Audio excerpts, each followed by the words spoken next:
I evo nas u još jednom dnevnom pregledu. Iako je tržište u konsolidaciji nakon prošlotjednog cjenovnog rekorda Bitcoina na domak $112.000, pozitivnih je vijesti doista mnogo i novi bi proboj trebao biti neminovan. A mi danas između ostaloga donosimo makropodaci iz SAD-a u fokusu kriptoinvestitora.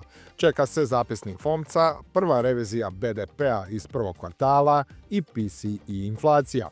David Sachs potvrdio predanost SAD-a kupnji novih bitcoina za strateške rezerve. Novi pothvat Trumpovih. Trump Media and Technology Group prikupila milijarde dolara za akumulaciju BTC-a. Ethereum u drugom kvartalu izvedbom nadmašio Bitcoin. Ostanite s nama u dnevnom pregledu. Samo ovdje, samo na cryptovers.hr. A Bitcoin sada 6 dana, dakle od najnovijeg all-time higha, karakterizira bočno kretanje, što je sasvim uobičajeno, a podaci sugeriraju da bi se taj trend možda mogao nastaviti još nekoliko dana usred rasprodaje i uzimanja profita, ali i makroekonomskih neizvjesnosti. Trgovci su oprezni i čekaju makropodatke iz SAD-a.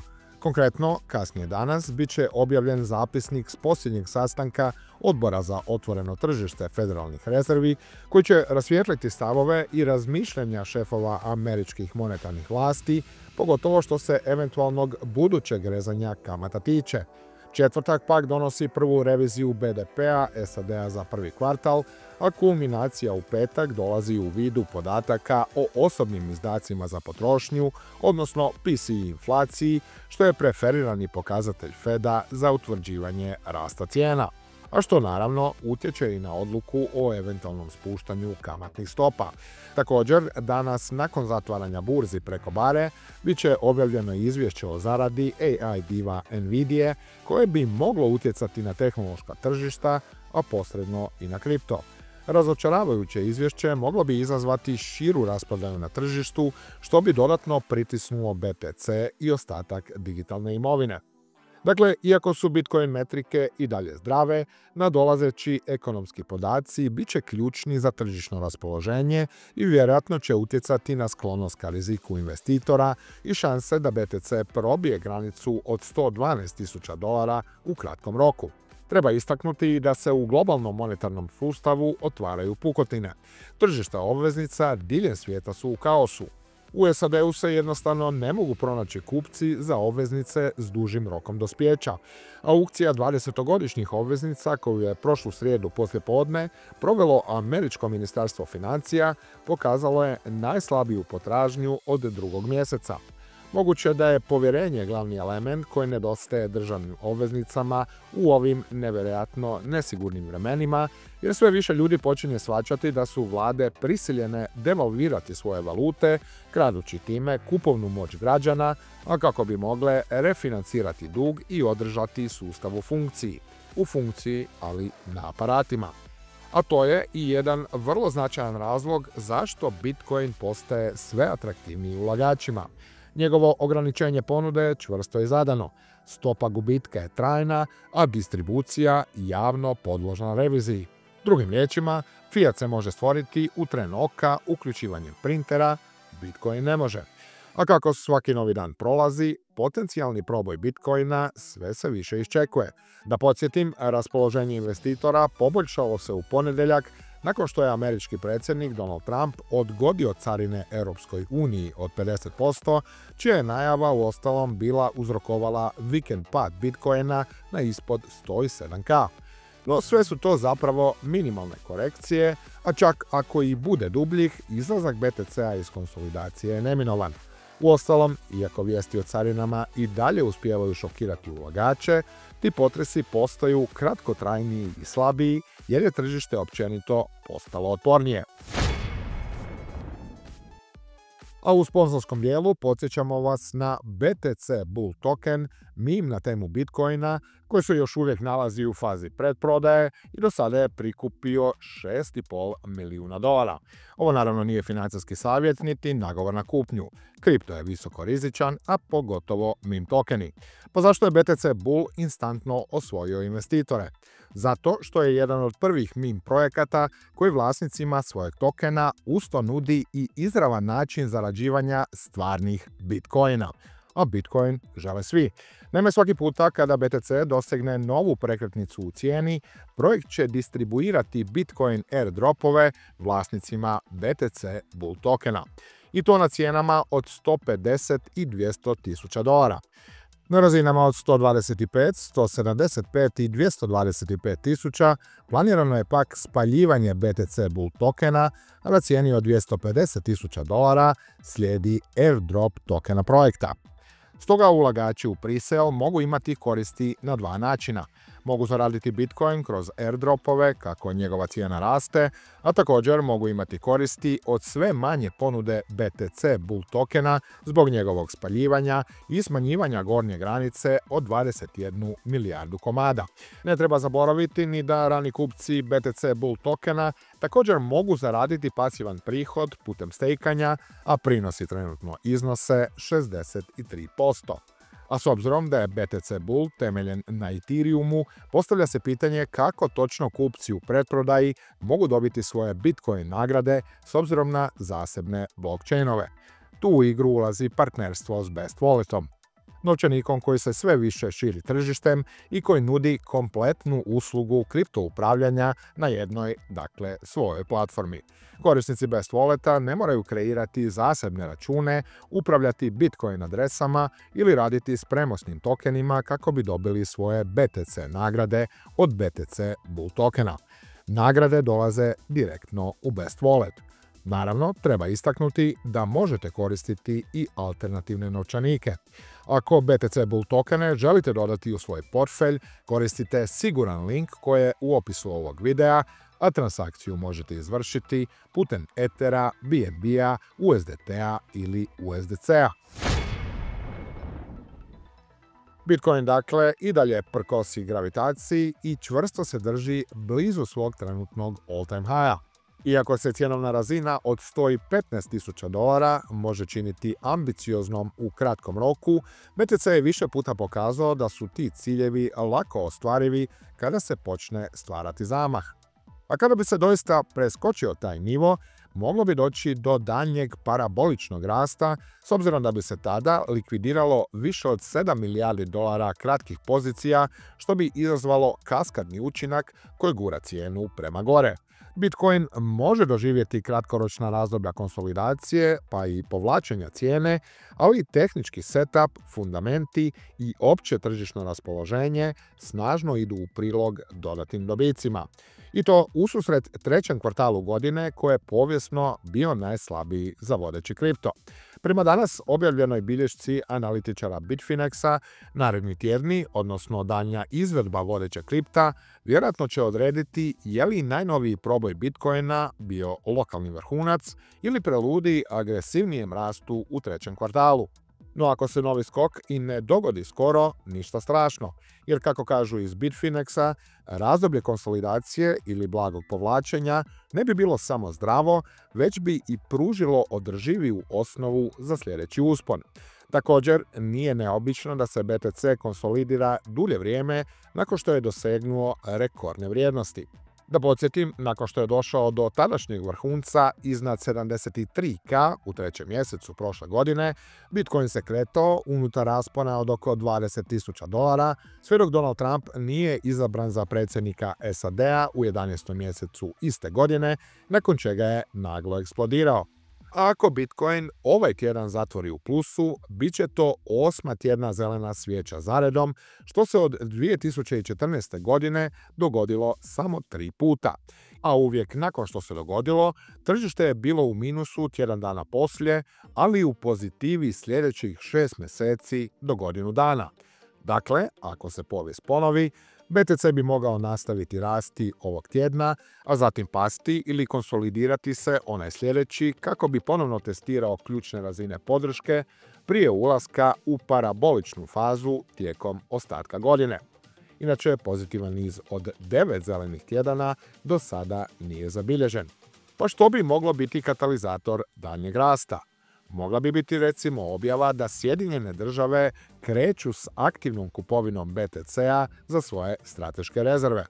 Naime, takozvani AI i kriptocar Bijele kuće, David Sacks, tijekom intervjua sa suosnivačima Geminija, Cameronom i Tylerom Winklevossom na konferenciji Bitcoin 2025 u Las Vegasu, još je jednom potvrdio da će Washington ići tim smjerom čim se pronađu proračunski neutralne strategije za stjecanje vodeće kripta.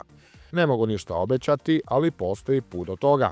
Pitanje je samo mogu li Ministarstvo financija ili Ministarstvo trgovine iznaći model, jer ako to učine i ako mogu smisliti kako to financirati, zapravo imaju već spremno predsjedničko odobrenje, objašnjava prvi čovjek SAD-a za digitalnu imovinu.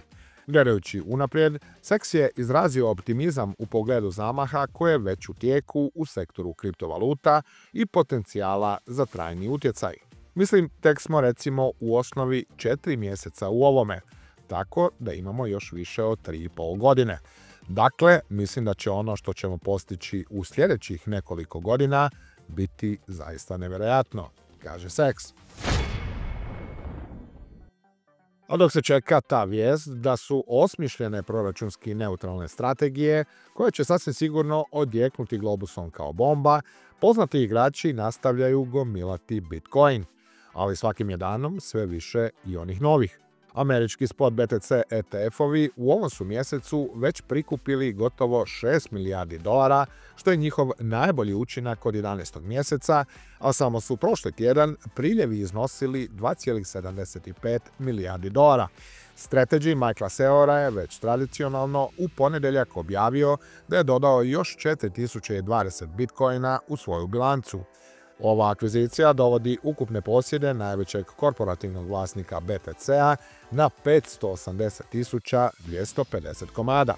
Metaplanet, kojeg se voli nazivati japanskim strategijem, najavio je pak ulaganje od $50 milijuna putem izdavanja obveznica, naravno u svrhu kupnje vodeće kripta. A GameStop, američki trgovac video igrama i potrošačkom elektronikom, potvrdio je svoju prvu Bitcoin investiciju, stekavši 4710 BTC-ova, a prema postu na X računu tvrtke. Ova objava je prva javno priznata kupnja Bitcoina od strane GameStopa, otkako je u 3. mjesecu otkrio planove za ulaganje u BTC, navodeći da će financirati kupnju putem dužničkog financiranja, te je bio pokrenuo ponudu konvertibilnih obveznica u vrijednosti od $1,3 milijarde. Pariška kriptotvrtka Blockchain Group plasirat će pak obveznice vrijedne više od $63 milijuna u istu svrhu, a Strive Vivek Ramaswamija, koji si je postavio cilj postati jedna od najvećih Bitcoin riznica na svijetu, prikupio je $750 milijuna za kupnju BTC-a u prvom valu. Aranžman omogućuje dodatnih 750 milijuna, dakle ukupno $1,5 milijardu.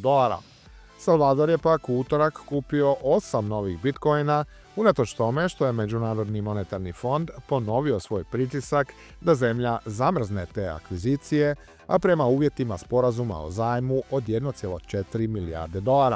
Zapravo čini se da se svaki tjedan pojavljuju nove inicijative vezane uz gomilanje bitcoina, prvenstveno one korporativne.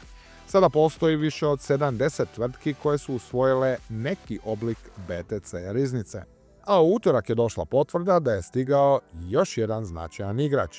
Media and Technology Group Donalda Trumpa postala je posljednja kompanija koja je pokrenula korporativnu strategiju upravljanja Bitcoinom potkrijepljenu privatnim plasmanom od $2,5 milijarde od strane oko 50 institucionalnih investitora. Bitcoin smatramo vrhunskim instrumentom financijske slobode, a sada će Trump Media držati vodeću kriptovalutu kao ključni dio naše imovine.